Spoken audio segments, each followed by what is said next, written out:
This is a video that will ask you to take nothing for granted. It will ask questions to which you may assume you have ready answers.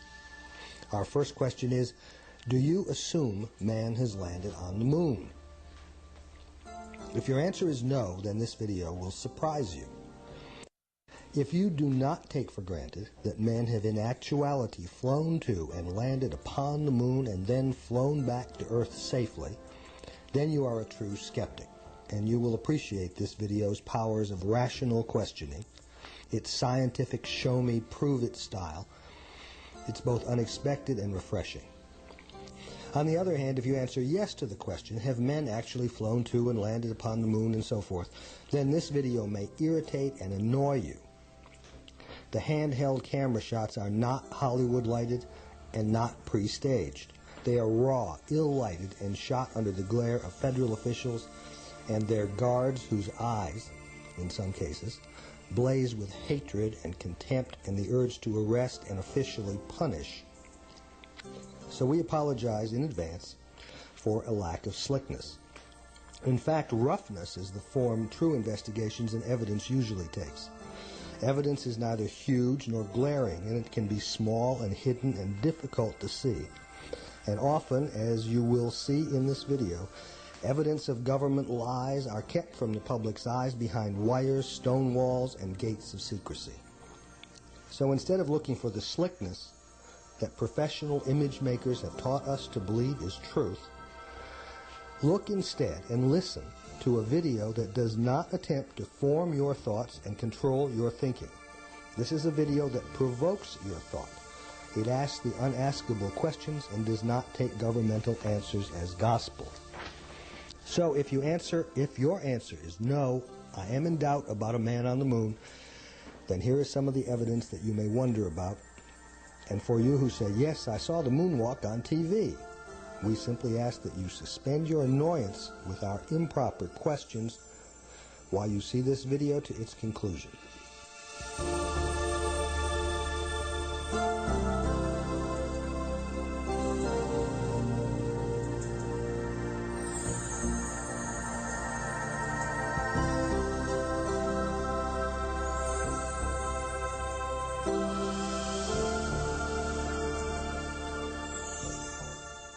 Hello, my name is Jim Collier. I'm an investigative reporter, and this is an open letter to Frank Hughes.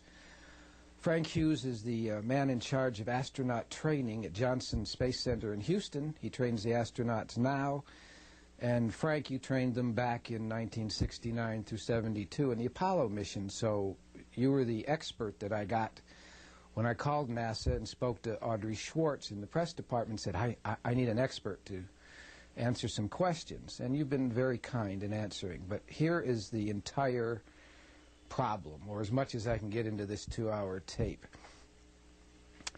What happened was, is a man named Ralph Renee came to me several years ago with a manuscript for a book called A Funny Thing Happened on the Way to the Moon. And he was a physicist who had studied, a self-styled physicist, I guess the press will call him after this, but he knows his physics really well. And I was incredulous, like most people, that we didn't go to the moon. And I started investigating him.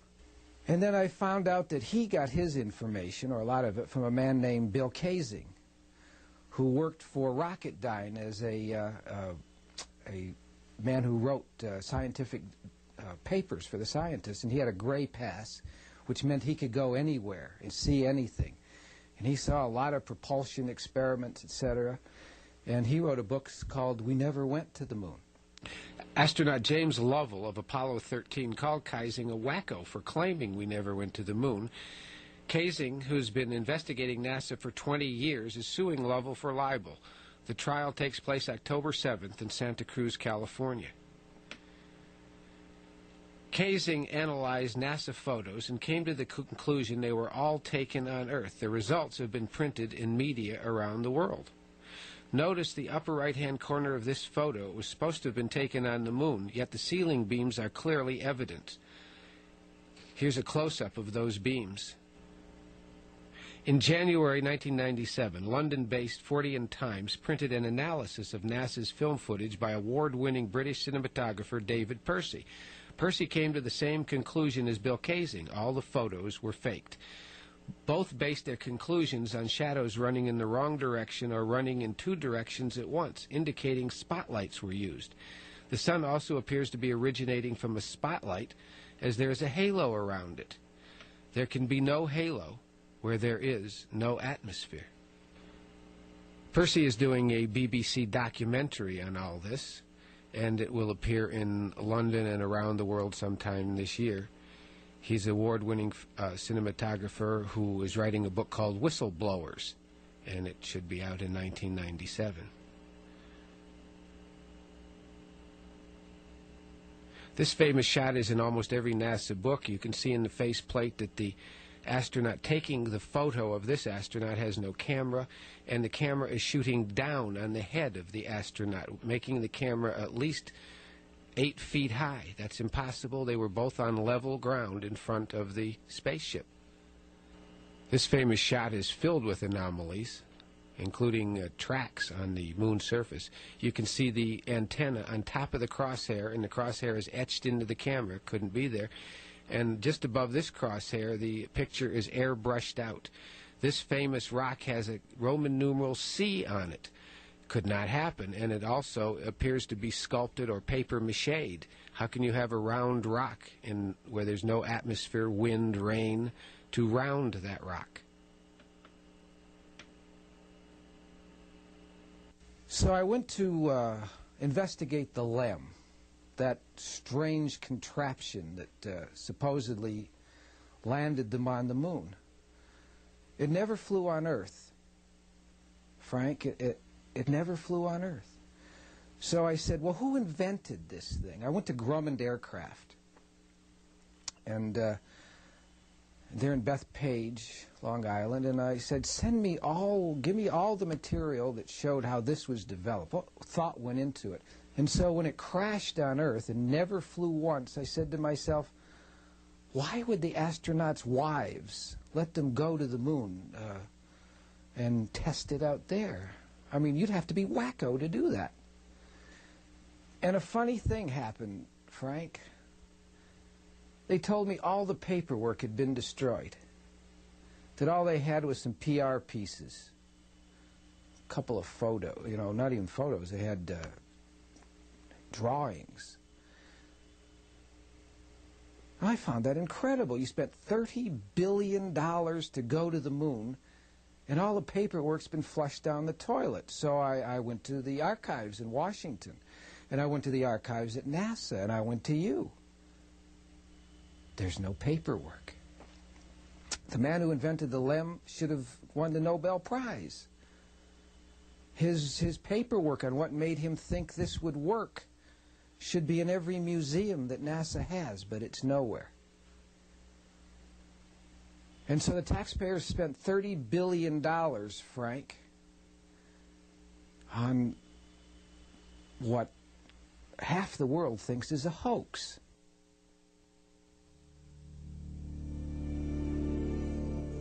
This is the lunar module falling freely toward the moon.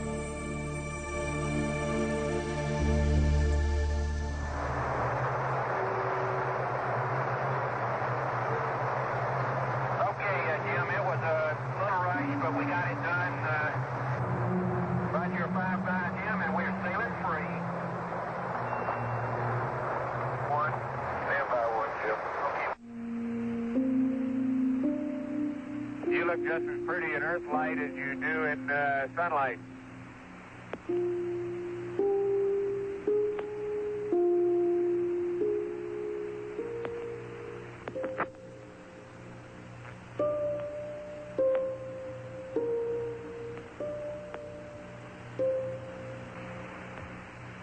Roger, America. Have a good burn. You're loud and clear.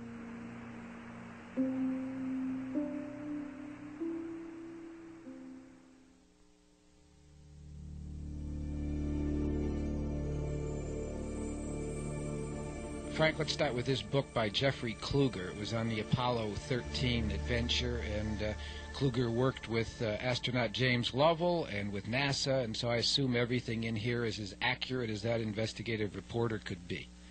All right, Frank, this is the LEM, and this should have looked like a rocket. You can see how it's back here. It's lopsided. And these jets, this one, they're on the top. The theory being that when these jets fired, this is the rocket that held this thing up. When these fired, it should have tipped it over immediately. I want to know the scientific principle, the aerodynamic principle that would have kept this contraption from tipping as soon as these top rockets fired, because we see it later, you'll see, going along the moon's surface, and it's going horizontal to the ground. In other words, these were making it move. But if it's floating on this, 10,000 pounds of thrust right here, and these shoot off, what scientific principle would keep this thing from tipping down and turning and spinning and crashing to the ground? This simulator, the LEM, flew once on Earth, and it blew up, almost killing Neil Armstrong, who bailed out. The LEM never flew on Earth. Now, Frank, one of the most important parts of this investigation was whether they could get in and out of the LEM. And it says in this book by Jeffrey Kluger is that an overlooked fact of the lunar module design was that the door opened inward toward them instead of out, which made it almost impossible for them to get out. It says here that the size inside the LEM where the two astronauts were was barely the size of 2 phone booths. And I measured that. It was 24 inches by 36 inches, and I don't believe they could have gotten out, but we'll see. We're at Space Center, Houston. I have a meeting here with Frank Hughes. Frank Hughes is the chief in charge of astronaut training. He was the only man, he claims, who's left from the Apollo missions, and anything Frank Hughes says should probably be considered gospel. This is a simulator of the crew cabin. Remember, this is not a wall here. This I know, but he couldn't get his backpack past the bars that are here. So even though it went back, you couldn't back up because there were metal bars across here. So he could not back straight in. I don't know about bars. Well, you see him up there. There's enough room that you could turn around. You know, you could put it on, you could get yourself situated, your buddy helps you get it on and get it running. Now, did they... You had to fold these things up. Remember, this is what I was talking about, the folding up of the controllers. Right. Okay. But the panel sticks out here about 8 inches. Yeah. So it takes up... can I measure that? Sure. It takes up about... if that's 36 inches from the front to the back... It takes up about 8 of those inches. But you had plenty more inches here. Yeah, but you can't back up into that, Frank. That's my problem. I mean, they may be there, but... You can back up into it. That's what I'm saying, for you. All right, you have about 24 inches from here to the front of this panel. Now, when they come from the command module into the LEM, they have to come through this tunnel and drop this hatch. And this space from here across is also only about 32 inches at best. It's slightly less wide than the front door. All right.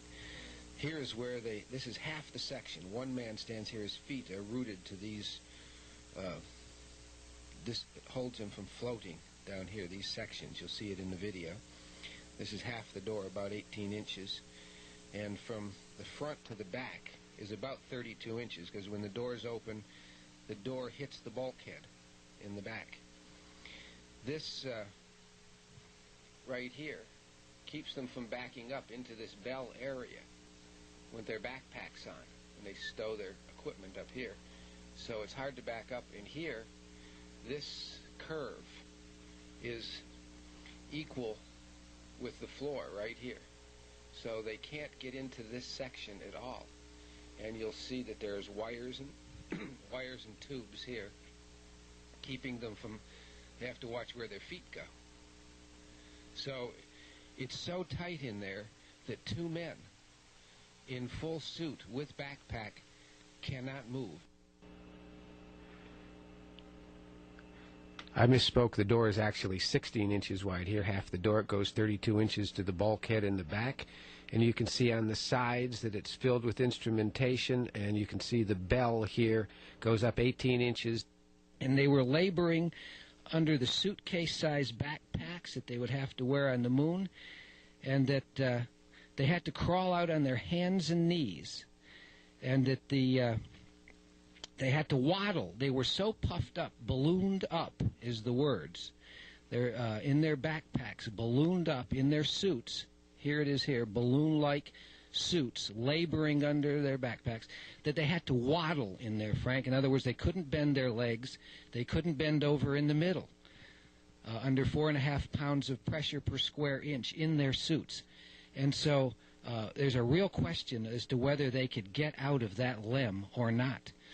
And according to this book, it was an idea overlooked by Grumman. Seems to me that should have been the first thing you did, Frank, that NASA did when they went to Grumman to build this, was say, hey, these astronauts need a certain amount of room to get out of there. But that didn't happen. This book, U.S. Space Gear, is in all NASA museums. One can pick it up and study the history of the space suit used in the Apollo missions. The problem with the suit from the very beginning was that they were basically inflated rubber balls. The astronauts could not bend their arms or legs and fingers in there. This is an early attempt at a pressurized suit, and here you can see a man in a pressure chamber testing out the suit, and you can see those ballooned up arms. That was the problem that NASA had to solve before they could go to the moon. And here was an attempt at using convoluted plastic suits to try to contain that ballooning rubber problem. I don't think NASA has really solved that problem totally yet, because I was at ILC that makes these suits, and they're still working on metal arms for these suits to try to bend the elbows. Here you can see the men in a NASA drawing. You can see the thickness and bulkiness of these suits. Very difficult to bend when pressurized at 4 pounds of pressure per square inch. You can see the mass here in them. And to try to get out of a space capsule, the LEM, with these suits on, here is a Washington Post photo of those suits taken on the Earth. And there's no camera here. A camera goes out front of this area here, adding another foot. So from front to back, it would be close to 3 feet, and they only had 2 feet inside the LEM from front to back, from instrument panel to the back where they couldn't back up because of the bell, and there was a bar going across. And you see the other man wearing the camera there. Very difficult to maneuver these suits, and it would have been very difficult to get out of the LEM with these suits on, with the door opening inward. And one astronaut had to stand in back of that door. He couldn't get out of the way. So I had to find out what the inside of the LEM looked like and what was in back of that door and whether they could back up into that section.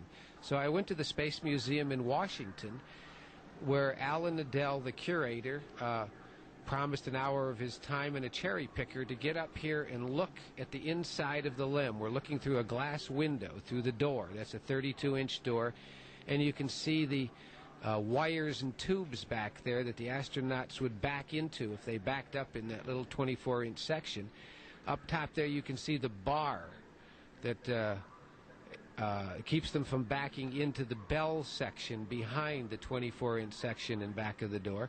So they were trapped in 24 inches, and that's the bell that's above the 18-inch bulkhead in the back and just below the upper hatch that goes between the LEM and the command module. They come down from the top. It's a very small, cramped space. You can see the door to your left.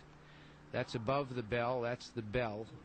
There's about 3 feet between there and the ceiling, where the hatch is that they come between the command module and the LEM. There's the door. It's about 2 inches wide, taking up more space. And you can see that instrumentation in back of that door. They couldn't back into there with their backpacks on without chancing breaking or those instruments or flipping toggle switches. It was very delicate. They could spend the rest of their life on the moon if they made a mistake back there in those bulky suits. That's what I was trying to get. But now you can see the instrumentation again. I'm trying to get a cherry picker here to go up because the curator, Alan Adele, was giving me a hard time. I drove 5 hours to get to Washington to measure the inside of the LEM. You can see the floor there from front to back is 32 inches, 24 of it usable because the upper panel is in the way above the door, and you can see the delicate tubes and wires there that they couldn't back into without possibly breaking. They had to be very careful. You don't have two chances, and one astronaut had to back in back of that door once it opened to the inside, and it's only 36 inches from side to side and 24 inches to the back. And so the astronaut had to get out of the way. Two men in there, shoulder to shoulder, were cramped like two men in a phone booth. Now here's Alan Adele, the curator, who refused me the cherry picker in the beginning after promising me I could have it. But I finally got him to give it to me. And it's coming now so I could get in closer to measure it. And Adele was not happy with me at all. Now we're trying to get in closer. This is through the side window of the LEM. I'm trying to show you the panels on the side where they couldn't put their backpacks in. That yellow bar is in the center. And this here, you can see the space between the ceiling and the bell there is about 3 feet. There's the top of the bell. That's above the engine, the bell. And they come down through the hatch between the LEM and the command module. Those holes in the floor are where their feet are attached to keep them from floating, and you can see the astronaut stations are directly in front of the door. And they couldn't back up into this bell section either, so they were trapped in the middle. Anchored to the floor here, and that these would have to be stuck to the bulkhead door. So, Frank, I asked you if there was an official manual telling them how to exit the LEM, and you said no. You said each crew had to figure it out for themselves. But there was no actual manual telling them how to do this, right? Oh, yeah, we have procedures.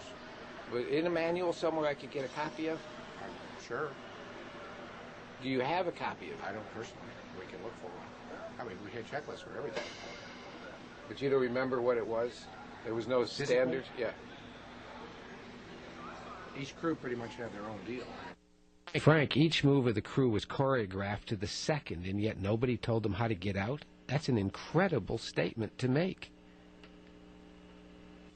So I went to Boeing. They built the rover, that little car that they ran on the moon. And Boeing said they had no documents either. They'd all been destroyed. All been destroyed.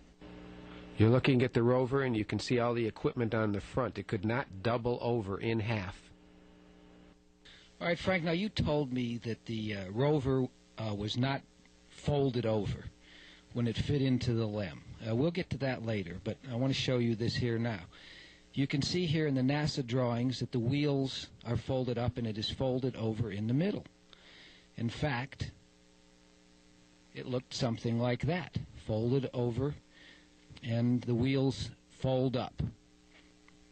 And this is 3 feet from here to here, so this is about 2 feet long. You can see here that this is how it would have had to have fit into the section of the LEM where it fit. This is the design, and this is 4 feet. This makes this about, at least over 2 feet. This, Frank, is how it was folded up in the side of the LEM, and that's how it looked folded up, only you dispute this. You say that it was not folded like this. You said it was folded on a 90-degree angle, and that's going to be very important coming up. Let's talk about it. All right, now, this is NASA's concept where the front and the back of the rover were folded over onto the chassis. What you say happened, Frank, was that the front was folded on a 90-degree angle like this, and the tires stuck out the front and the back. It would have looked like this, with the tires sticking this way, and you would have had to fit it into the side of the LEM. This would have been 8 feet long. the LEM section was only 5 feet long, and when I spoke to Grumman, they said they never enlarged that size at all. They would have had to have increased the size of the Saturn rocket by 3 feet to fit this in. And this is how it looks in the rocket ship. The LEM is in this section. These sections pull apart, and this nose here, this probe, attaches to the LEM here. It does a somersault in space. So I went to Houston to photograph it because I doubted it could fold in half and fit into the 5-foot section, and you agreed with me, Frank. You said it folded on a 90-degree angle. All of these pieces, first of all these things that stick up in the air, like the antennas and everything, have to be put on after it's unfolded. Right, I'm talking about the metal, the white Metal boxes there. Okay. The seats fold down forward, so they're flat. Right. Okay. And you can see the hinges. No, I want to talk about the stuff in the front. Yeah, well, let's talk about the whole thing. Okay. This stuff in the back, Right, is a tool module that's set on there, so that comes off. they put So that on area's the flat. moon? Yeah. Yeah, that comes from that other equipment bay. Remember I pointed it out up Okay. on the LEM? Okay. All that stuff is in there, all your tools and everything. So that's All off. right. That's flat. Okay. All right. The seats are where your batteries are. Right. You're sitting on the batteries, effectively. Okay. All right. So the seats fold down, flat. Okay. Right. And now, right behind or in front of each of these wheels, there's a hinge point. that runs Right. Across. Okay. So then this piece folds up this way, 90 degrees. Right. That takes the whole back end up off the ground. Right. And then the back part, just in front of the wheels, folds the other way. So it folds over. So Does you this make- back piece fold flat over the seats? No. Okay, No, and does it the just front folds piece? 90 degrees. Does the front? Okay, and the front does too. Now, another thing. The astronauts had this camera made for them specially to photograph stars. Now, had stars been photographed on the moon, the astronomy buffs here could have said, absolutely, we went to the moon because they know how to orient that kind of thing. And all the astronauts have ever said is they never saw stars. Even when they took pictures of the Earth, there were no stars in the picture, and yet the Earth is reflected light, and the stars should have been bright like headlights of cars because there's no atmosphere. Sky totally black, but there's no stars. And even in some pictures, the Earth is about the size of the moon, which it should have been at least 4 times bigger. And so the people who are your critics, Frank, say that was a phony shot. Somebody should have thought of that. Anyway, I asked you on the phone, I said, where are the photos? Hundreds of them should have been taken, should have been in manuals, books, everywhere. They should have been proud of them. You said maybe in some scientific journals. You couldn't tell me the journals. That would have proven you went to the moon, Frank. But there's no stars in any NASA photos, so we can't prove it that way. Young set up an ultraviolet camera to provide the first astronomical observations from the moon. So I said, well, what do you got that proves we went there? I got no paperwork from Grumman or Boeing. There's nothing in the archives. There's stars don't exist. And we'll get into some other things. And you said that the rooster tail of the rover, when it was running along the moon's surface, proved it. With Duke acting as photographer and Young as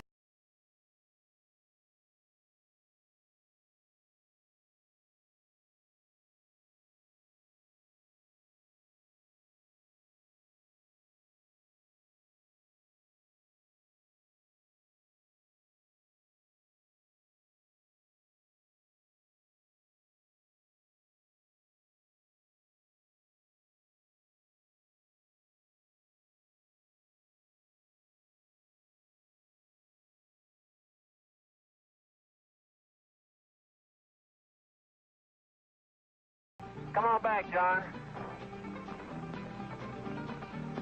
Hey, the deck is running. Then I'll tell you, Indy's never...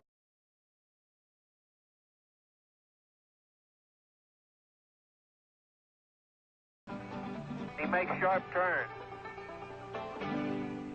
So I checked that out, and we'll see that further in the film. And I found that that was the absolute proof, Frank, that was taken on Earth. And the theory is, when we get there, so you'll understand, is that Einstein's theory,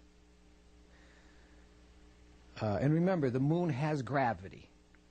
Moon has gravity. Like Earth, it's 1/6 the Earth's, but it's gravity.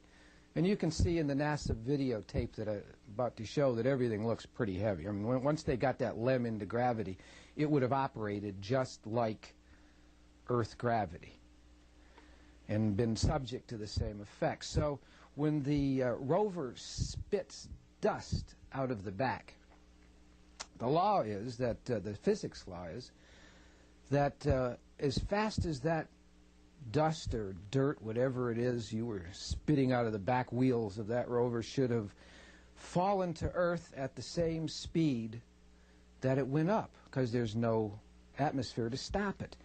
And yet what we're going to see, Frank, is that it goes up and then it hits a wall of atmosphere. And it stops and it trails off. You can see it. It should have made a perfect arc going down as fast as it went up. But it doesn't. And you can see trails of it as it goes up, hits the atmosphere, and stops. Goes up, hits the atmosphere, and stops. That was done on Earth. With Duke acting as photographer,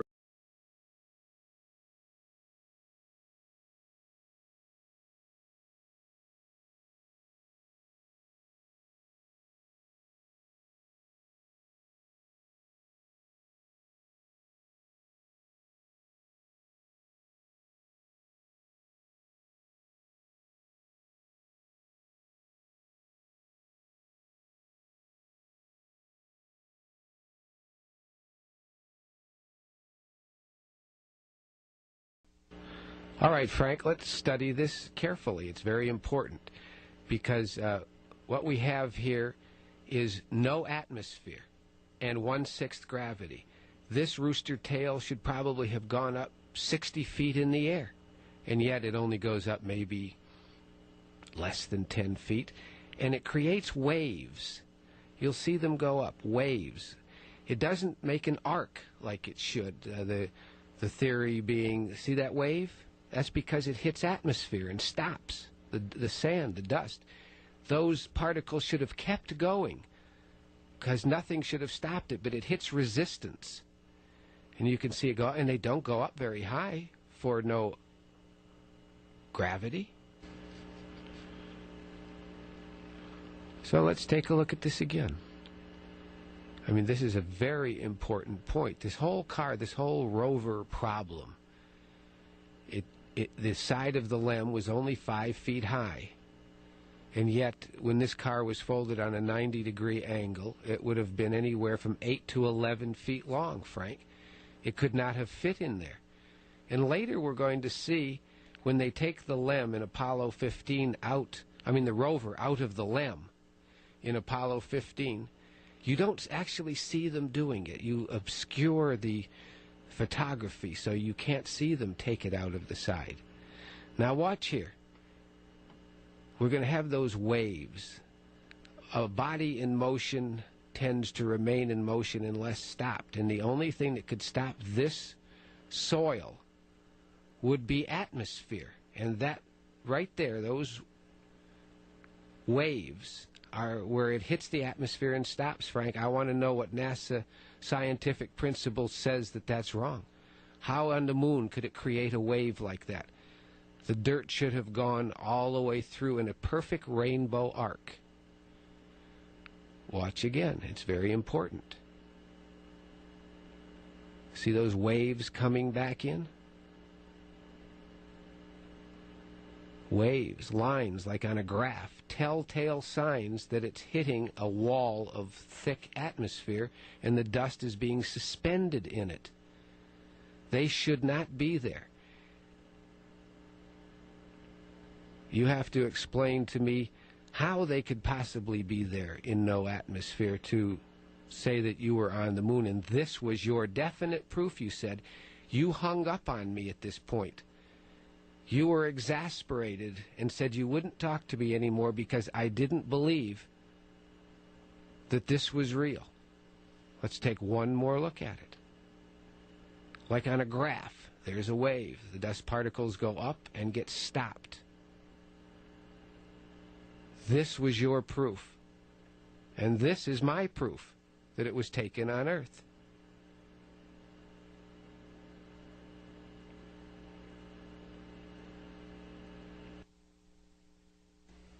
So there's my problem. I'm willing to say we went to the moon, Frank, if we can get past all the technical problems we're about to see. If I can see some paperwork, if I can see anything that proves it. And the video we're about to see, the official NASA video, appears to be all a fraud. Warning them, and as I recall, Main B was the one that had a M spike on it once before. In the interim here, we're starting to go ahead and button up the tunnel again. April 11th, 1970, launch day. The crew of Apollo 13. Jim Lovell, commander and veteran of 3 previous missions. He had orbited the moon Christmas 1968 on Apollo 8. Fred Hayes, his first time up, lunar module pilot. Jack Swigert, command module pilot. 3 days ago, he was on the backup crew. Now he replaced Ken Mattingly. Mattingly had been dropped from the mission because he had been exposed to German measles. Notice the blue sky outside the window. It should be pitch black in outer space. One of the big problems was consumables. There would be enough to eat and drink. But in space, there are other factors. Oxygen to breathe, electrical power to keep the spacecraft alive, water to cool the equipment and keep it operating. To conserve the electric power and cooling water, the crew... Now look at the white light coming in through this window. You can't have white light without atmosphere. It should be pitch black. And see the blue light coming down in the lower right-hand corner coming in from that window? And blue light coming in from this window? The consumables, cooling water, electric power. The LEM water gun was leaking, and we shut that off. I guess it leaked about a quart of water, I would estimate. But it took me about 2 days to get my feet dry. And so I noticed this tunnel coming down from the top of the ceiling of the LEM. What could it be? The next point, Frank, that we'll see in the picture is you said that this hatch right here opened toward the back, this way. And you can see right here, Frank, that it opens toward the left-hand side. I don't know why you told me it opened toward the back, except that in the Apollo 13 shot, we're going to see that it opens toward the back, and I claim that the Apollo 13 video here was all a fraud. Now you can see the tunnel coming down from the ceiling about a foot. You can see the hatch door, the white silver thing in the back. One of the most important pieces of evidence that we found was this drogue and probe here. This is the front of the command module right here.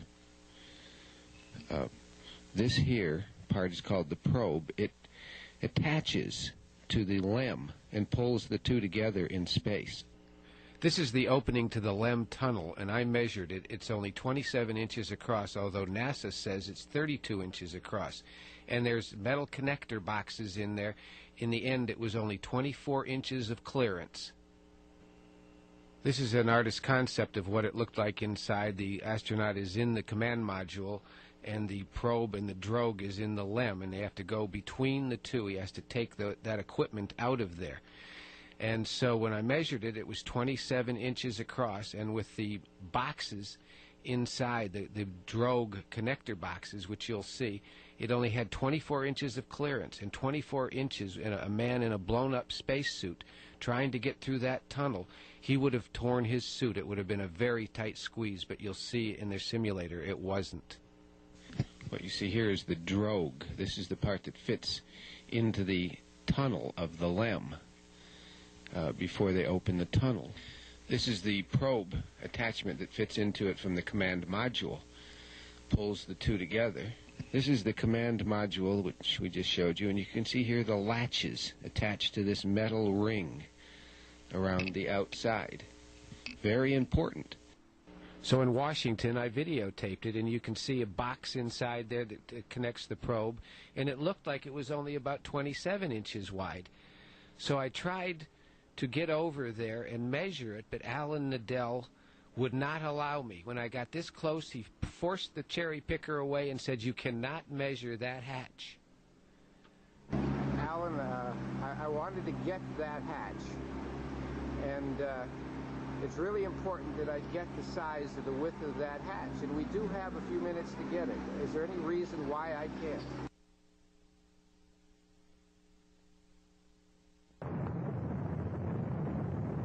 I'm pitching a roll program, and this baby is really going.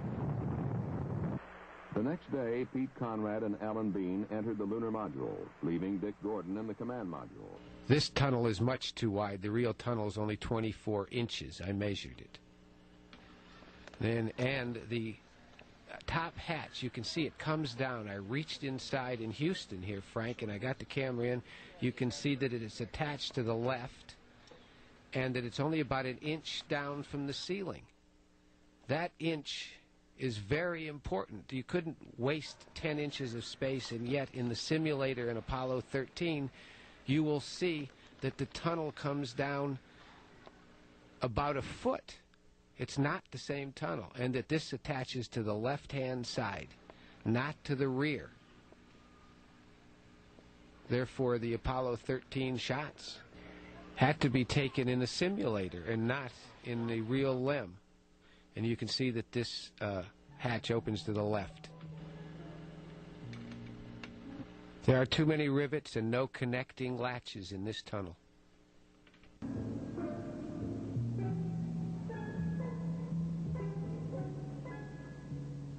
If you want my opinion of how they handled the situation when it happened, they handled it exactly like we'd expect them to. They were about as well on top of it as anybody could be, knowing what we knew, which isn't very much, I'll have to. We actually had a third little sleep restraint, which Fred then put Blue light in outer space. on and started up and just a little bit warm. The astronauts faced another problem, their own exhaled breath. The lithium hydroxide chemical to take carbon dioxide out of the air was not sufficient in the lunar module. They would have to The hatch door is open to the rear. the canisters from the command module to fit the hoses in the LEM. On the ground, an adapter was fashioned from materials the crew had available in the LEM. Cardboard from a checklist, plastic bags, and tape. After checkout in an environmental chamber, the directions for construction were sent up to Aquarius. At this point in time, I think the partial pressure of carbon dioxide was reading about 15 millimeters. And we constructed two of these things and put them online, and I think within an hour, the partial pressure. I believe this is astronaut Lovell here with his hand on that funnel-shaped instrument coming down from the ceiling, and he dives down 7 feet. There should have been a bell there to stop him at about 3 feet. So you see that survival now became one of initiative and ingenuity, and had whether we could make it back or not. But in a situation like that, there's only one thing you can do. You just keep going, and you just keep thinking up where you can get more consumables. And so that's exactly what we did. On April 17th, they prepared for re-entry.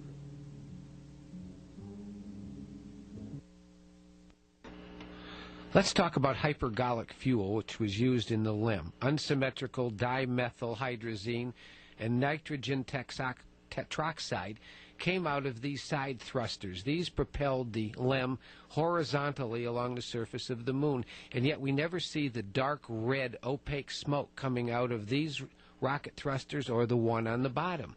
We should have seen that because the smoke burns dirty.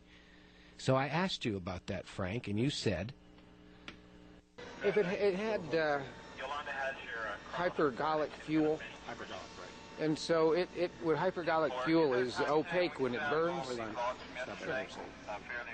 Opaque? It has smoke. There's no smoke. No smoke in hypergolic fuel. I mean, the combustion is very thorough, okay? I mean, the two chemicals combine so well.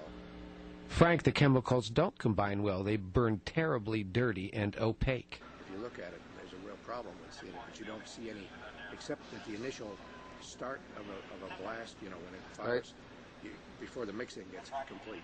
And that's what you see in here, actually. Down no, I'm talking about underneath there, too. Well, it was the same ones. Same fuel was used for these as for the others. Uh-huh. And so you're saying so that the hypergolic injector fuel does not mixed it create a with black smoke at all? black Clear. smoke? Oh, no. The fuels we used, hypergolic, let's talk about it. Hypergolic is a chemical term that just says the two chemicals, you don't need igniter. The two chemicals. Right, and so the ones you used didn't create black smoke? We can go down. Okay. You were taking advantage of me there, Frank. You knew I meant red, opaque smoke.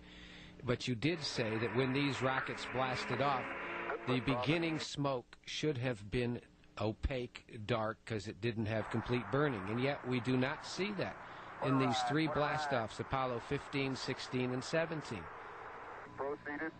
No black smoke at all, and it should have been there. Heavy, thick, particulate matter. Even in no atmosphere, it would have been there, Frank.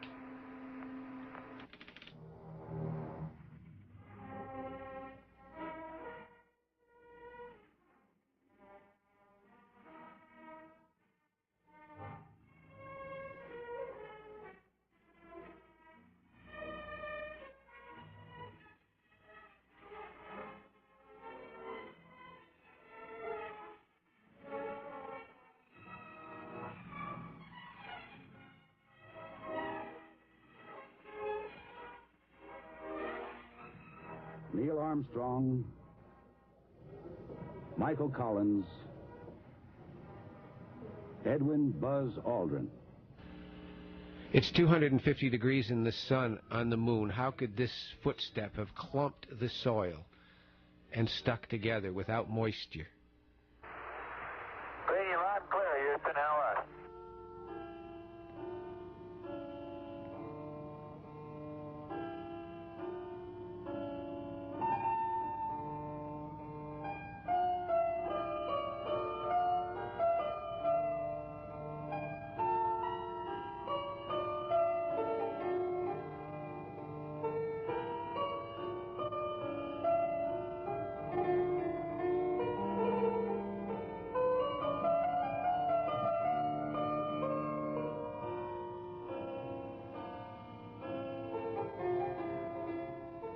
The next day, July 20th, marked the beginning of a new era. Mike Collins, alone in the command module called Columbia, watched as Neil Armstrong and Buzz Aldrin undocked the lunar module called Eagle.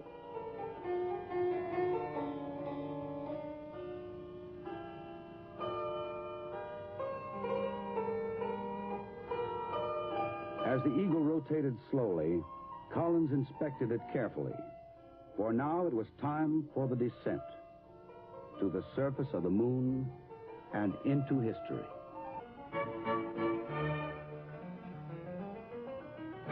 "50,000 feet above the moon, Eagle's descent engine ignited and began the deceleration for landing. As they descended, Armstrong and Aldrin watched the craters and mountains of the moon pass beneath them.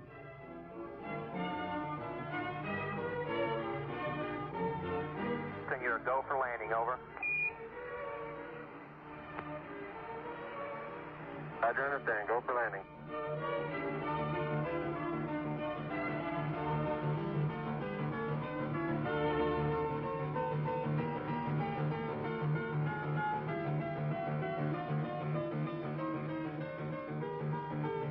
At this point, the Eagle rolled onto its back to give the landing radar surface acquisition.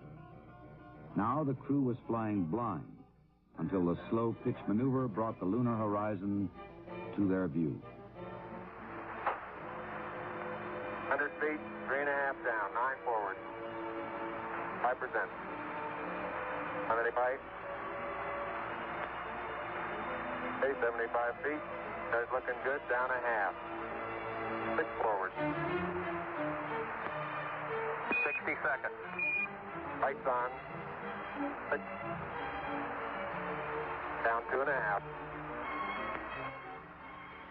Here they're going horizontally along the moon's surface, being pushed by those top rockets. They should have had rockets on the bottom of that LEM pushing the mast where the jet thruster is. And as they're coming down, you see no opaque smoke coming out of the rocket thrusters, either the top ones or the bottom ones, and we do not see a cloud of dust coming up here. It should have been a horrendous 10,000 pounds of down thrust should have covered that soil there, but we don't see it. We still see the pock marks right there in the soil. It should have put up a tremendous amount of smoke and soil. Okay, engine stop. We copy you down, Eagle. Now look at this shadow of the LEM. It's exactly its own length, and notice there's only a couple of white spots within the black of the shadow. Tranquility Base here. The Eagle has landed. Now here's the famous picture of the LEM on the moon surface with no crater blown beneath it at all, nothing. The rocks and pebbles are all still there. That definitely upsets people who investigate the moon. What should have happened was this NASA photo of a tremendous dust storm. It should have obscured everything. Now look at this shadow. The LEM is exactly its own length here, and look at the internal shadow, the white spots. I want you to roll your film back after this and check this shadow out again, because you're going to see some now see that shadow? See how it changed? The white light in the middle, that could not possibly have happened within seconds. And we're getting a picture on the TV.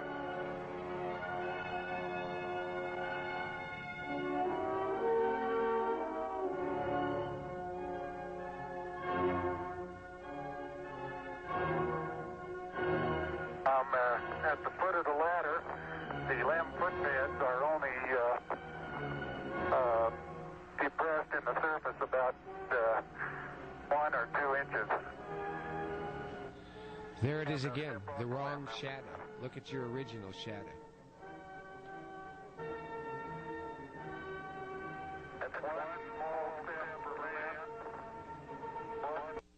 That one small step for man should have been made on rock and not on soil that clumped. It should have been blown away, and there should have been a crater beneath that rocket. Science lead for mankind.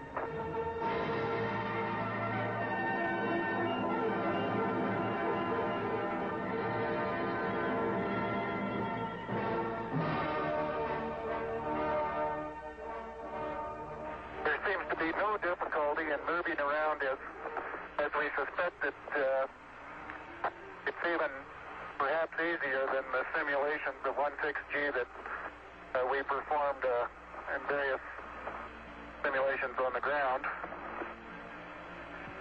Absolutely no trouble to walk around. Notice how well lit he was in that shadow, and look how this shadow of this astronaut is almost 3 times his length. The LEM shadow was 1. And it was time for Aldrin to join him. He's lit up like Disneyland on the dark side with no atmosphere. How come?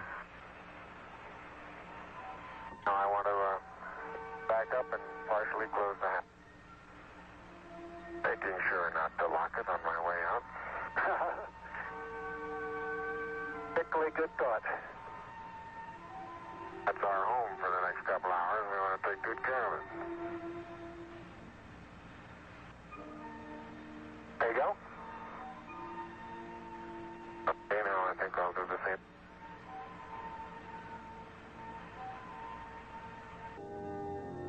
And as we watched them plant the flag of the United States in the lunar soil, we perhaps wondered, what dream dreamt today by what impractical dreamer will be tomorrow's reality?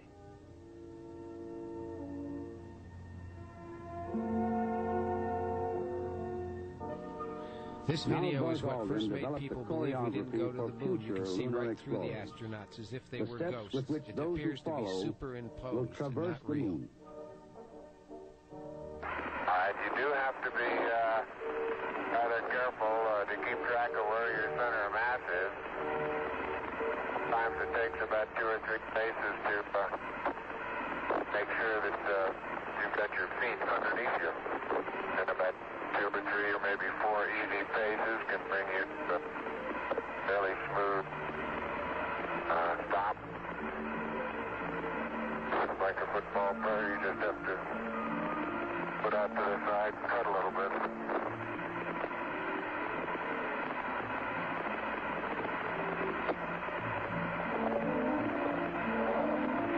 So-called kangaroo hop does work, but it seems your forward ability is not quite as good. Go ahead, Mr. President. This is Houston out. Hello, Neil and Buzz. I'm talking to you by telephone from the Oval Room at the White House. And this certainly has to be the most historic telephone call ever made. Because of what you have done, the heavens have become a part of man's world. And as you talk to us from the Sea of Tranquility, it inspires us to redouble our efforts to bring peace and tranquility to Earth.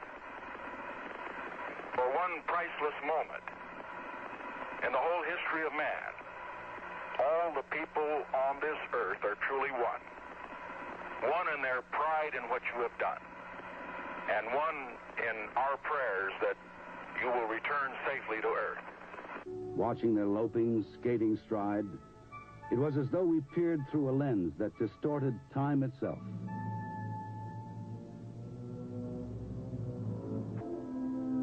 So they went about their tasks of exploration, aliens on a distant world. And, strangely enough, they looked as if they belonged there.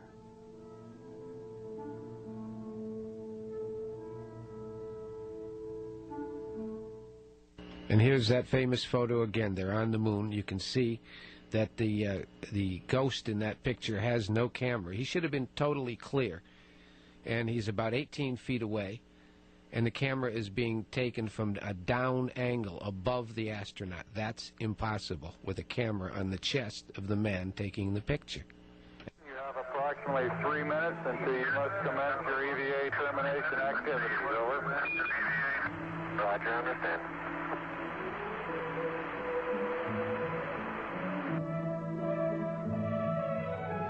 It was now time to leave the dusty lunar plain, stow the experiment, samples, and photographs to be returned to Earth.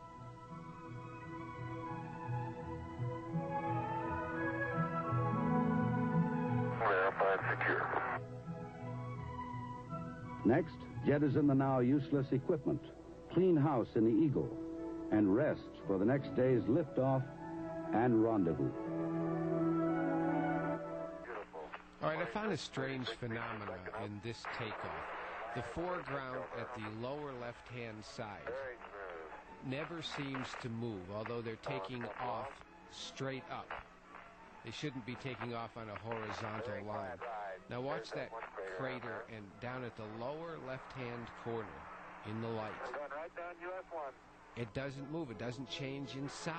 Just the top seems to be moving. And they should be taking off up to 50,000 feet straight up, not on some type of horizontal movement. Now you can see how clear the lower left-hand corner is. It stays clear. It seems to stay basically the same distance away.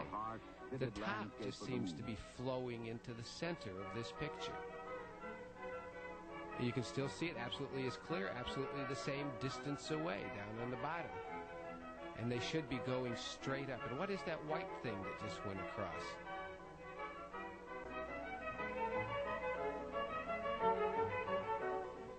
Then, following rendezvous procedures developed through Gemini and Apollo, Eagle drew nearer and nearer to Columbia.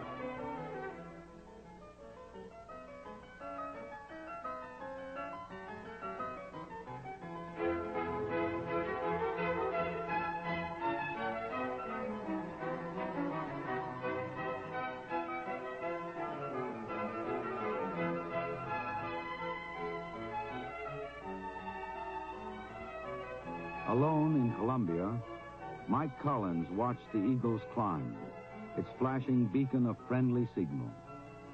For hours he had kept his vigil. Now his companions were returning.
Control thrusters firing, Eagle and Columbia moved together for docking. The last movement of their lunar duet.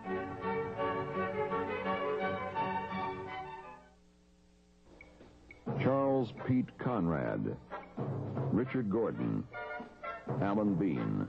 Apollo 12 lifted off in the driving rain. Pete Conrad reports the yaw program is in. Tower clear.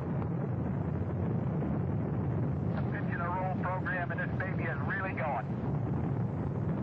The next day, Pete Conrad and Alan Bean entered the lunar module, leaving Dick Gordon in the command module. Hey, I'll tell you what we're parked next to. What? We're about 25 feet in front of the surveyor crater. That's good. I want it to be. I bet you when I get down to the bottom of the ladder, I can see the surveyor. Okay. Down to the pad. Okay. Man, that may have been a small one for Neil, but that's a long one for me. Oh, you'll never believe it. That's what I see sitting on the side of the crater. Now, Pete Conrad collected a preliminary geological sample. Notice the length of his shadow. It's more than 3 times his length at this point. But I can walk quite well. Seems a little weird, I'll tell you. How Al Bean left Intrepid to join Conrad on the surface of the moon. Good shape. Okay, I'll pull the hatch closed here. Okay. Don't lock it.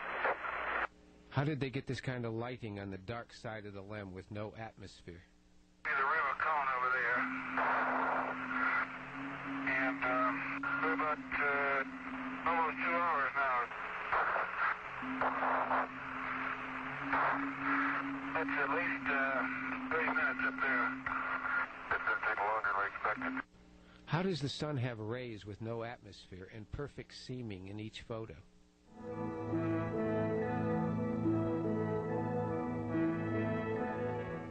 "5 miles above the moon, Dave Scott and Jim Irwin looked out the window of their lunar module down toward Al Warden in the command module, which had completed its separation maneuver. Beneath them, the 15,000-foot peaks of the lunar Apennine Mountains. Soon they would fly low over those peaks on their way to a landing in a little valley in the mountains of the moon.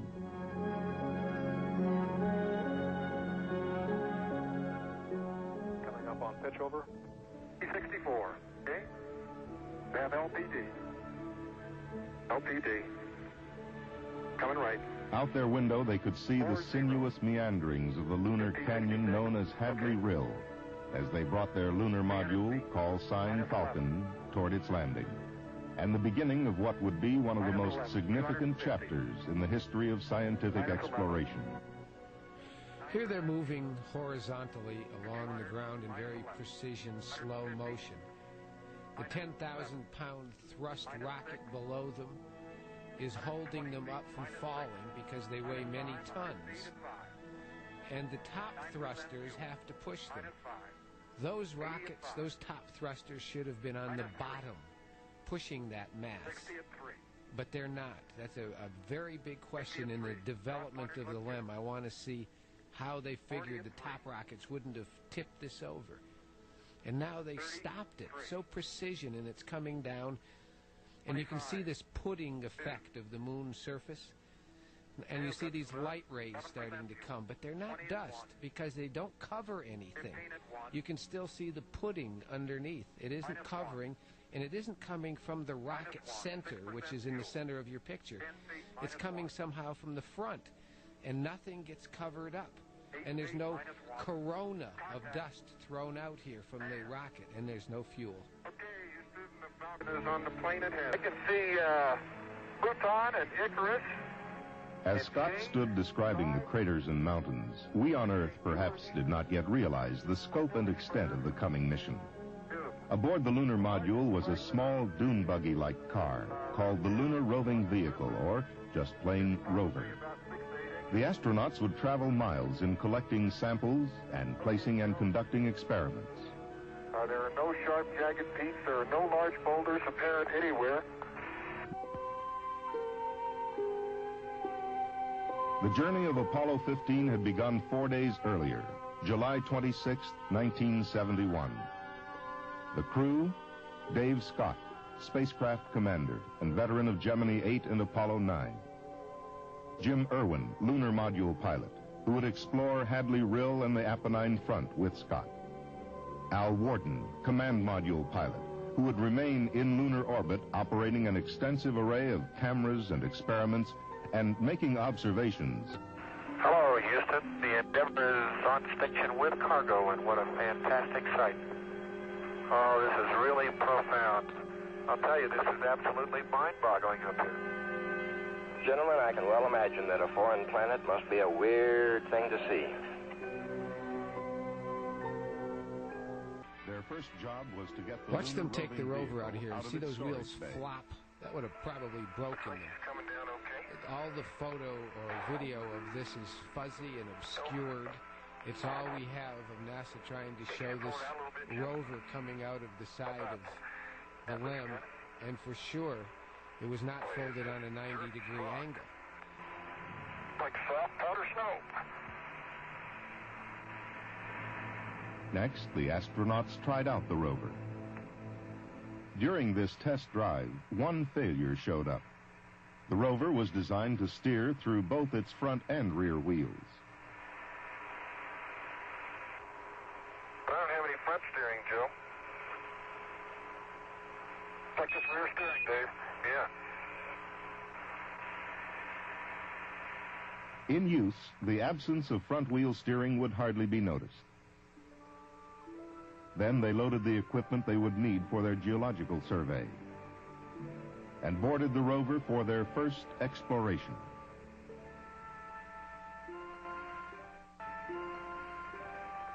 Okay, we're moving forward, Joe. Roger.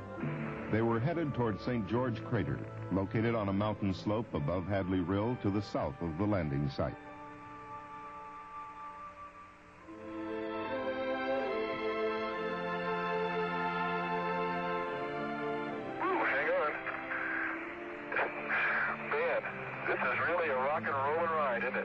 There would be a stop to collect samples at a smaller crater called Elbow. They would also drive core tubes into the lunar soil to collect contiguous specimens from beneath the surface. But now it was time to return to the lunar module. Not to end this first work period. They're traveling, and notice this mountain in the upper right, and notice the sun is coming from the right. You may have to reverse your video a couple times to see this, but you're going to see this exact same landscape again. And the sun will be coming from the right when you see this landscape again, but they'll be going back the other direction. This is their only demonstration that gravity is 1/6, and it fails miserably. Watch this. Spectacular demonstration. Oh, well. They should have thrown a ball in the air and it should have gone up 60 feet. Why didn't they do that? We drive up sun here, and I can see Mount Hadley, and the linear patterns in it are really remarkable. Then they began the physical sampling of the Apennine front, stopping at 4 craters in their traverse. Oh, boy. It's a nice little crater, isn't it? It sure is. Okay, Jimmy, let's go to work. Roger.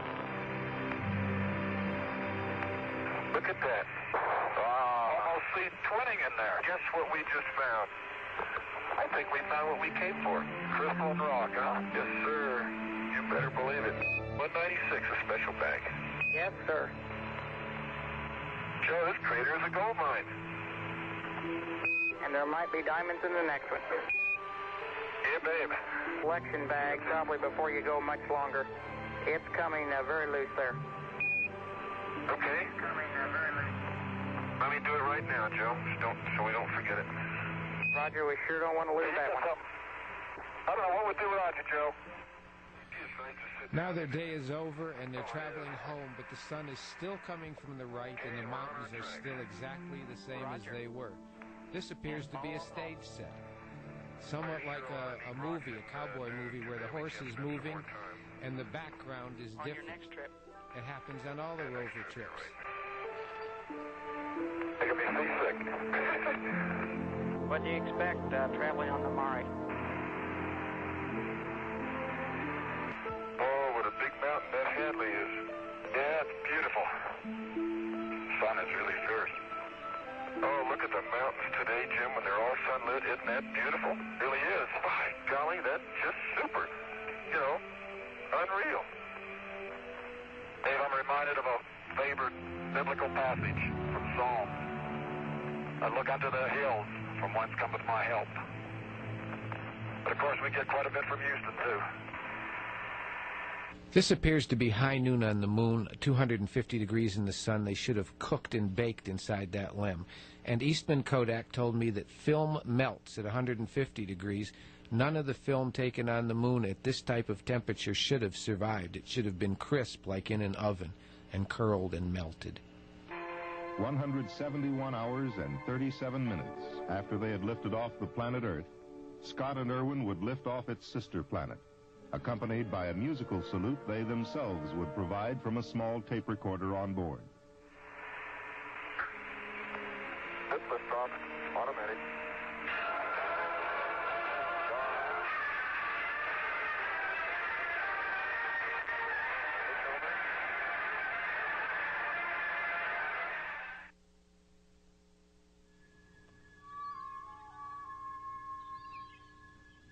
April 16, 1972.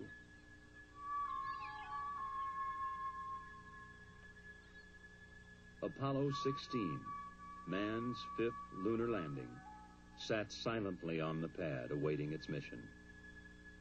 Inside the astronaut quarters, its relaxed crew ate Sunday breakfast. John Young, a veteran of 3 previous space flights, was commander. Ken Mattingly, command module pilot, would conduct orbital experiments around the moon, while Charles Duke explored the lunar surface with Young.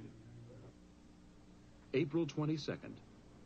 Young and Duke would find themselves strapped into a small electric car called the Rover, bouncing across the lunar plateau known as Descartes. The old water bag is working super. This is going to be a good day, Charlie. Yow! Woo! Man, that's a great big skid. We're doing 10 clicks, Tony. Covered me with dust on that one. As Young and Duke rode the bucking rover to the lunar formation called Stone Mountain, NASA geologist Farouk El-Baz wrote on a blackboard on Earth, "There is nothing so far removed from us to be beyond our reach, or so hidden that we cannot discover it." René Descartes. As John Young would later remark, Apollo 16 would certainly help prove that René Descartes was right. Almost like a freshly plowed field that's been rained on. The subsequent maneuvers all went without a hitch. Then the next day, April 20th, Young and Duke undocked the lunar module preparatory to landing, leaving Mattingly in the command module.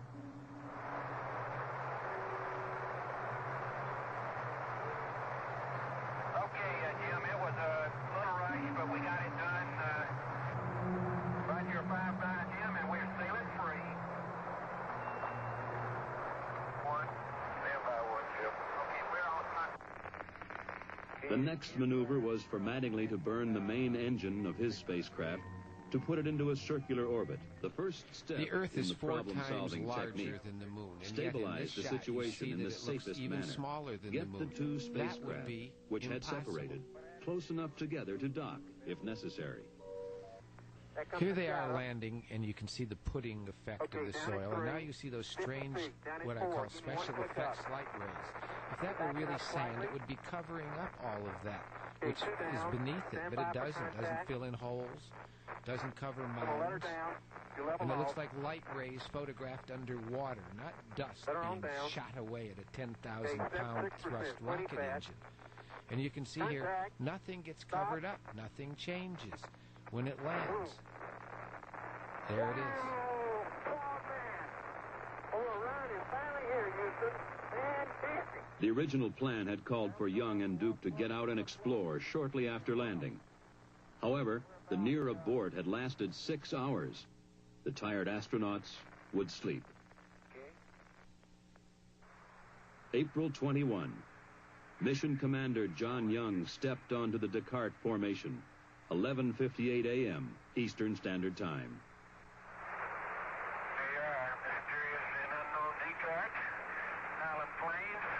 Apollo 16 is going to change your image. After unloading the rover from its storage bay in the lunar module, they planted the flag.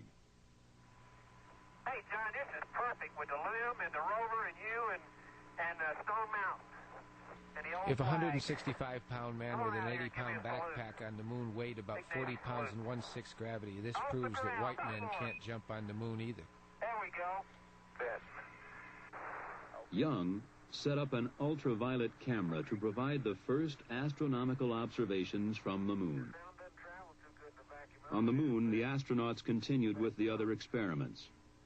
Young placed a series of sensors in the soil, then fired explosive charges, mapping the lunar subsurface much as geologists on Earth use explosives to search for oil. 4, 3, 2, 1, fire. They continued to sample the area and activate the experiments. Then they returned to the rover and prepared for their first trip away from the landing site in search for geological samples. And here we go. Their first traverse would take them about 1 kilometer west of the landing site. They would make 2 stops to collect samples and conduct experiments. Now, this is the most interesting thing, Frank. There's the rover on the top of the hill. Notice the rock in the center. It looks like an alligator with its mouth open. And look at all the other rocks. You're going to see them again. John, you're just beautiful. That is the most beautiful sight. Note the rover on the top of the hill. Around that crater. Young used a portable instrument to measure the local magnetic field. He would later record the most intense magnetic field ever found on the moon, far higher than scientists ever suspected. It's really some crater. As you come around there, there's a rock in the near field on this rim that has some white on the top of it. We'd like you to pick it up as a grab sample.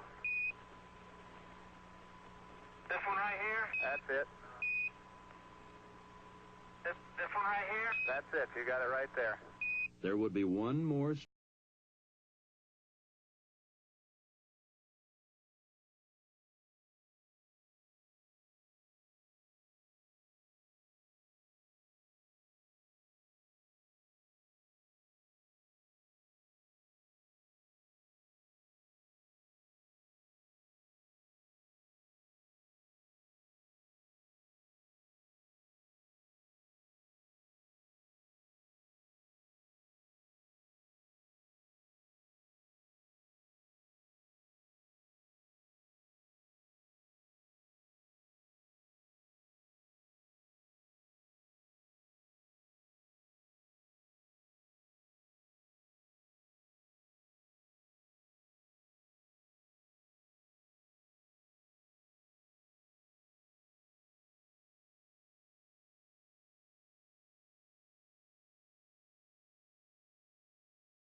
He makes sharp turns. Then it was back to their lunar base, activate experiments, and close out EVA-1. April 22nd. The lunar surface temperature in the sun should be around 135 degrees today. Today they were headed a little over 4 kilometers south to climb their rover up the side of Stone Mountain. Man, we are really going up a hill, I'll tell you. Their first station, a crater 700 feet above their lunar module. And there it is again, Frank. The same mountain, the same alligator rock, different time, different day, no rover in the background. This has to be your biggest embarrassment. This was a stage set somewhere in America. Isn't it, John? It's absolutely unreal.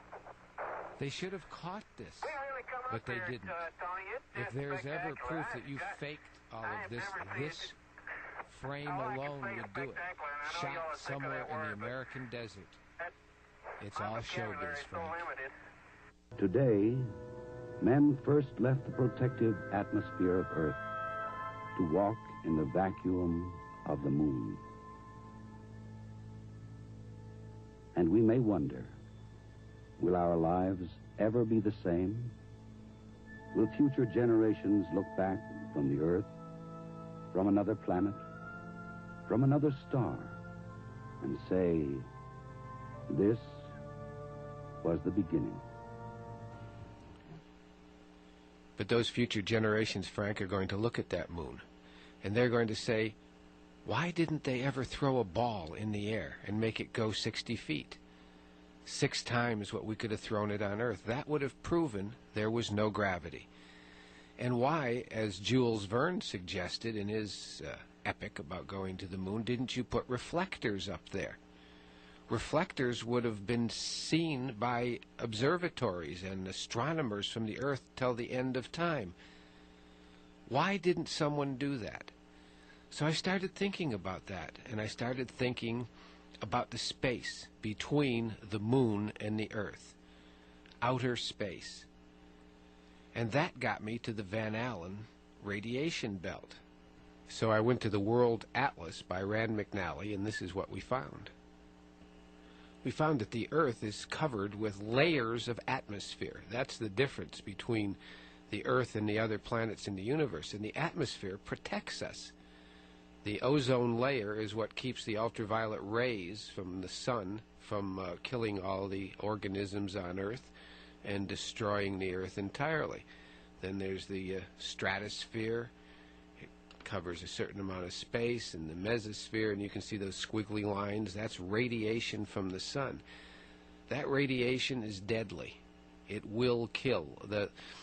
The reason that there's no life and that scientists look at other planets and are amazed when they find life is because the radiation from the sun will kill all life, all organisms. It's solar flares come up from the sun and they radiate through the entire universe, and they will kill anything, including men who go into outer space. But what protects us, according to a man named James Van Allen, who discovered this layer right here, the magnetosphere, is this layer. It's about 560 miles up, and it stops that radiation from coming into the Earth. But if you go beyond that layer, you get into a soup of radiation that will kill. And if you're running around on the moon or in a spaceship not protected by lead, you'll most likely die. And in the years of 1969 to 1972, that was some of the biggest solar flares in the history of solar flares that we were covering, according to Ralph Renee's book, NASA Mooned America. He did some extensive research on that and found that solar flares at that time were enough to fry the astronauts. So I started wondering why the astronauts' wives would allow them to go to the moon unprotected. Chromosome damage, sperm damage, cell damage would definitely be a problem when they got back. And that sent me to the U.S. Patent Office, where I found this drawing. This was a 1969 patent by a man who had studied the problem extensively. Now, that was the year we went to the moon. And in his working paper, he analyzed the problem of radiation in outer space and came to the conclusion we need something like this lead contraption to protect men, not only there but around the spaceship, or they would be fried by radiation and most likely kill, definitely periods of vomiting, and that's never talked about by NASA. And when the spaceship comes back, the lunar module comes back into Earth, we never hear about them testing it for radiation contamination or any of the tests on these men for radiation contamination. So the question is, why would they consider sending a man to the moon or to Mars now without some discussion about the protection you would need to go beyond the Van Allen radiation belt?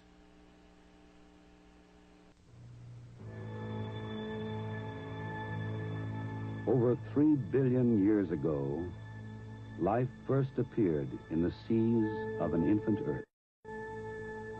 Over 400 million years ago, living creatures left the protective waters to begin life on land.